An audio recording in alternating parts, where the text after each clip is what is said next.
নমস্কার দর্শক বন্ধুরা, রেপ স্পোর্টস বাংলা আপনাদের সবাইকে স্বাগত। আমি দেবাশিস। এই মুহূর্তে আমি আছি প্রাক্তন মোহনবাগান ফুটবলার এবং মোহনবাগান ক্লাবের অ্যাসিস্ট্যান্ট সেক্রেটারি সত্যজিৎ চট্টোপাধ্যায়ের সঙ্গে, এবং আমরা আজকে আলোচনা করব যে গতকালের জামশেদপুর এফসির সঙ্গে যে সেমিফাইনাল প্রথম লেগের যে ম্যাচটি হলো, যেটি মোহনবাগান 2-1 গোলে হেরে গেল, সেটা নিয়েই আলোচনা করব। সত্যদা, খেলাটা নিয়ে কী বলবেন? অবশ্যই জামশেদপুর এগিয়ে গিয়েছিল, কিন্তু জেসন কামিন্সের বিশ্বমানের গোলে সমতা ফেরায়, কিন্তু শেষ দিকে হাভি হার্নান্ডেজের অসাধারণ গোলে জামশেদপুর ম্যাচটা জিতে। কিন্তু মোহনবাগানের কিন্তু বেশ খেলাটা অনেকটা অংশ জুড়েই কিন্তু প্রাধান্য ছিল। আমার প্রিভিউটা চালালে ভালো করবি। তুই তো নিয়েছিলি আমার আগের এটা। আমি বলেছিলাম যে এই ম্যাচটা অত্যন্ত কঠিন ম্যাচ হবে এবং তার অনেকগুলো কারণ বলেছিলাম, এবং স্টাইল অফ গেম কী হবে সেটাও বলেছিলাম। মোটামুটি বলার চেষ্টা করেছি এবং সেগুলোই বলেছিলাম যে জামশেদপুর এত সহজ হবে না ম্যাচটা। নিজেদের জায়গায় ম্যাচ, একটা ম্যাচ ওরা খেলে রেখেছে, আগে মোহনবাগানের সাথে ম্যাচ খেলেছে, এবং মোহনবাগানের সাথে কীভাবে খেলতে হবে। খালিদ জামিল একটা প্রবলেম, প্রণয় আছে, আশুতোষ মেহতা আছে, এরা একটা সমস্যা। এদের যে ইগারনেসটা থাকবে এবং নাচরবন্দা ভূমিকাটা থাকবে। আল্ট্রা ডিফেন্সিভ ফুটবল খেলবে এবং মোহনবাগান প্রচুর পাস খেলেছে, প্রচুর বল পজিশান রেখেছে, ওপেনিংও এসছে পরের দিকে, কিন্তু কোথাও একটা ওরা মানে নাচরবন্দা মনোভাব নিয়ে ম্যাচটাকে জিতে গেল। যেটা একটাই মোহনবাগানের পক্ষে যেটা খুব ভালো, সেটা হচ্ছে 2-1 রেজাল্ট হয়েছে। আমার যেটুকু জানা আছে, 2-1 মানে 1 গোল মানে ওখানে হোম ম্যাচে অ্যাডভান্টেজটা পাবে, সেখানে 1-0 করলেই বেরোবে। এবং সেখানে আমার একদম দৃঢ় বিশ্বাস যে সল্টলেকে মোহনবাগান জিতবেই, এবং সেটা 1 গোল 2 গোল একাধিক গোলেও হতে পারে, 1 গোলেও হতে পারে। এবং জামশেদপুর খুব বেশি যে প্রাধান্য বা এটা দেখাতে পারে না, কেন কালকের ম্যাচেও দেখা গেছে যে মোহনবাগানের যে কোয়ালিটি অফ ফুটবলার, সেখানে মোহনবাগান অনেক ওপেনিংয়েও পেয়েছে। তারপরে ছোট ছোট ব্যাপারের জন্য গোলগুলো করতে পারেনি, স্টুয়ার্ট পারিনি, লিস্টন কোলাসও পারিনি, তারপরে কামিংস পারিনি। তো সেই জায়গাগুলো এবার এরপরে চেঞ্জিংটা কী হবে সেটাও দেখার।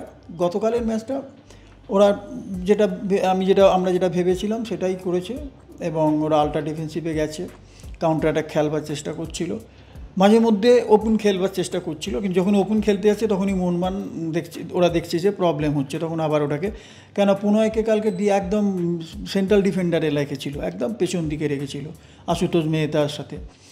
তো মানে ওদের ফরমেশনটা ছিল 4-3-1-2। 4-3-1-2-এ যেটা করেছিল, দুইটাকেও দুইয়ে মানে আমি বলবো 4-3-2-1 এরম একটা জায়গায় হয়ে গেছিলো, এবং আলটিমেট 9 জন প্লেয়ার চলে আসছিলো। দেখবি মোহনবাগান মাঝ মাঠে বল চলে আসছে, ওরা ওইখানে পায়ের জঙ্গল করে দিচ্ছিল, রাখছে, যেটা করে আর কি। কিন্তু আমি জামশেদপুর আমি বললাম যে ভেরি টাফ ম্যাচ, আর মোহনবাগান অনেক দিন বাদে খেলছে, খেলার মধ্যে নেই, সেই জায়গাটাও আবার একটা সমস্যা করেছে। সেই যেটাকে বলি না আমরা ফ্রিকোয়েন্সি বলি, ফ্লুয়েন্সি বলি, বোঝাপড়া বলি, সবগুলো যেগুলো সেগুলো কোথাও একটু একটু করে ল্যাকিং হয়েছে, যেটা গতকাল হবেও মনেও হয়েছিল।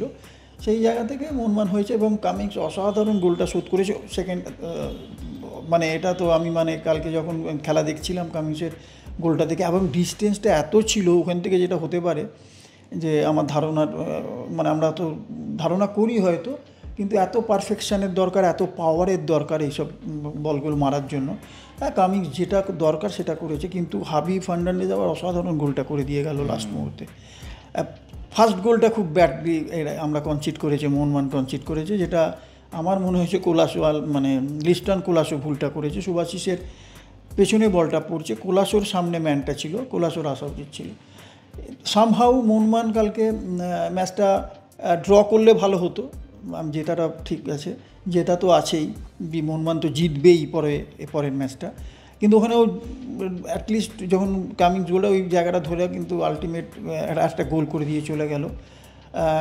আমি তোকে বলেছিলাম যে এই ম্যাচ খালিদ জামিল যথেষ্ট পরিণত কোচ হয়ে গেছে। ও যতটা প্রথম দিকে আমরা দেখেছিলাম তার চেয়ে অনেক বেশি পরিণত হয়ে গেছে, অনেক বেশি টিম রিড করতে পারছে, যা হয় আর কি একটা পরিণত। অনেক বছর হয়ে গেল কোচিং করছে, আইজলকে চ্যাম্পিয়ন করেছিল, সেই থেকে আমি ওকে মুম্বাই এফসি থেকে দেখছি, ও তখন যে কোচিংটা ছিল, তারপরে আইজলে দেখেছি, আইজলে যে কোচিং করেছে, তারপরে মোহনবাগান এসছে, ইস্ট বেঙ্গল এসছে, তখন যে কোচিংটা দেখছি, এই জামশেদপুর, তারপর নর্থ ইস্টে দেখেছি, তারপরে জামশেদপুরে এসে এখন অনেক পরিণত ন্যাচারালি ও কোচিং করতে করতে এবং সেইটাকে আমি বলেছি প্রবলেম করবে, এবং এই হোম ম্যাচটাকে মোহনবাগানকে এইটা মাথায় রাখতে হবে, যে ওরা করছে ব্যাপারগুলোকে, এগুলোকে মাথায় রাখতে হবে, চেঞ্জিংগুলো কী করতে হবে। মনবীরের একটা অভাব কালকে ছিল, 100% ছিল। আমি বলবো না যে আপুইয়া নিশ্চয়ই ছিল, কিন্তু মনবীরের অভাবটা খুব ছিল। কেন ওই ফার্স্ট উইং যে খেলাটা খেলে মনবীর, সেইটা একটু কোথাও ভাটা পড়েছিল কালকে। ডান দিক থেকে খেলাটা জিতেন রায় অনেক উঠছিল, কিন্তু আশিস রায় উঠছিল, কিন্তু ডান দিকে ওই কামিংস, স্টুয়ার্ট আর সালা, এরা উইং হলেও সেটা হচ্ছিল না। কেন ওই স্পিডটা মনবীরের মতো স্পিডটা ছিল না। মনবীরের অভাবটা কালকে একটুখানি বেশি মনে হয়েছে, ওই যে ওই কোলাসো এবং মনবীর দুদিক থেকে যে অ্যাটাকটা করে, সেই জায়গাটা একটু অভাব হয়েছে। সেন্টারিংয়ের জায়গাগুলো যেখানে স্ট্রাইকার বলটা ছোঁয়াতে পারে, গোলের সম্ভাবনাগুলো বেশি আছে। আর মনবীর নিজে ভেতর বাইরে দুদিকেই যেতে পারে, কোলাসোও তাই। মনবীরের জায়গাটা, ওই জায়গাটা একটু অসুবিধা হয়েছে। আদারওয়াইজ মোহনবাগান ঠিক আছে, খালি প্রথম ম্যাচ অনেক দিন বাদে খেললো বলে কোথাও একটুখানি ডিসজয়েন্টেড ছিল হয়তো। এই পরের ম্যাচে আমার মনে হয় মোহনবাগান খুব ভালোভাবে জিতবে বলে আমার ধারণা। কেননা জামশেদপুর, আমি কালকে যে খেলা দেখেছি, অনেক গ্যাপিং আছে। কালকে যে এফোর্টটা ওরা দিয়েছে, সেই এফোর্টটা ওদেরকে বন্ধ করে দিতে হবে, এবং ওই এফোর্ট এবং একটা কমপ্লিসেন্সি ওদের মধ্যেও আসবে 2-1 জেতার জন্য। ওরা একটা তথস্থ থাকবে, সেই জায়গাটাতে মোহনবাগানকে ধরে। কারণ মোহনবাগানে এত কোয়ালিটি ফুটবলার আছে, আছে, যেগুলো আমার মনে হয় না খুব একটা সমস্যা হবে। কালকে যত ওপেনিংয়ে এসছে মোহনবাগান, শুধু ওই ডিফেন্সিভ জোনটাকে বেশি লোক করে দিচ্ছিল বলে একটুখানি প্রবলেম হচ্ছিল, কিন্তু আমি জানি না মনবীর ফিট হতে পারবে। হ্যাঁ, আশা করা হচ্ছে মনবীর আপিয়া দুজনকেই পাবে। ম্যাকলারেনকেও শুরু থেকে না খেলানোটা কি মনে হয় যে কোনো কারণে, যে নর্মালি কি প্রথম দিকে একটা গোল তুলে নেয় মোহনবাগান, আমরা যেটা লিগে আগাগোড়া দেখেছি, সে ম্যাকলারেনকে প্রথমে না নামানোর স্ট্র্যাটেজিটা কি মনে হয় আপনার কোনো খটকা লেগেছে? খটকা লেগেছে ম্যাকলারেন, এই কারণেই খটকা লাগছে, ও হচ্ছে একদম স্ট্রাইকার খেলে, যেটা কামিংসও খেলে না, যেটা পেত্তাতোসও খেলে না, যেটা স্টুয়ার্টও খেলে না। ওরা অনেক পিছিয়ে পিছিয়েছে, এই জন্য স্ট্রাইকিং জায়গাটাতে আমার মনে হচ্ছে ওকে রাখতেই হবে।